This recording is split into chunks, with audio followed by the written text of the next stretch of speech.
আচ্ছা ম্যাডাম, সামনেই তো জন্মাষ্টমী। তো জন্মাষ্টমীতে কোন কোন কাজগুলো ভুলেও তারা তাদের ভক্তরা যাতে না করে, ওটার উপর আজ ম্যাম পুরো বলে দিন যে কোন কোন কাজ জন্মাষ্টমীতে করা যায় না ভক্তদের। হ্যাঁ, দেখো শ্রীকৃষ্ণের আশীর্বাদ পেতেই কিন্তু এদিন উপবাস রেখে পূজা অর্চনা করে কিন্তু সবাই জন্মাষ্টমী পালন করে থাকেন। তো আজকে আমি এই ভিডিওর মাধ্যমে সেটাই আলোচনা করব যে শ্রীকৃষ্ণের থেকে যদি আশীর্বাদ পেতে চান, তাকে যদি রুষ্ট না করতে চান, অবশ্যই জন্মাষ্টমীর দিনে ভুল করেও কিন্তু এই কাজগুলো করবেন না।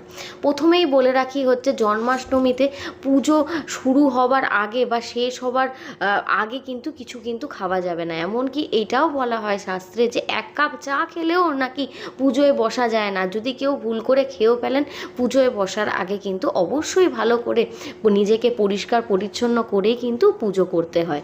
তারপরেই বলে রাখি শ্রীকৃষ্ণ কিন্তু তুলসী পাতা খুবই পছন্দ করেন। তাই জন্মাষ্টমীর দিন প্রসাদ দেওয়ার আগে কাউকে যদি সেই প্রসাদে অবশ্যই তুলসী পাতা দেওয়া হয়, তাহলে কিন্তু খুবই ভালো ফল লাভ করা যায়। তারপরেই বলবো শ্রীকৃষ্ণের পুজোতে মাটির প্রদীপ বা পিতলের প্রদীপ এগুলো ব্যবহার করবেন। স্টিল বা লোহার প্রদীপ কিন্তু জন্মাষ্টমীতে ব্যবহার করবেন না। শ্রীকৃষ্ণের পুজোয় তামা, পেতল, মাটি কিন্তু ব্যবহার করা যায়।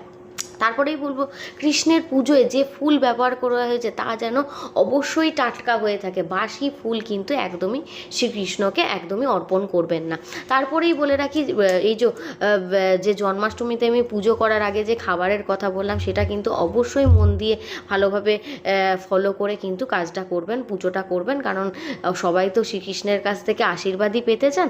তো এই জিনিসগুলো কিন্তু অবশ্যই ফলো করবেন। তার আগে বলে রাখি হচ্ছে জন্মাষ্টমীতে পরিষ্কার জামা কাপড় পরেই কিন্তু পুজোয় বসবেন। কোনো রকম বাসি জামা কাপড় পরবেন না। সেদিনকে আবার বলা হয় যে পাট বস্ত্র পরিধান করা একদমই উচিত না। এছাড়াও সেদিনকে মাছ, মাংস, আমিষ জাতীয় খাদ্য বলুন, এছাড়াও মদ, এইগুলো কিন্তু বাড়িতে একদমই আনবেন না এবং এগুলো থেকে যতটা নিজেকে দূরে রাখবেন তত ভালো।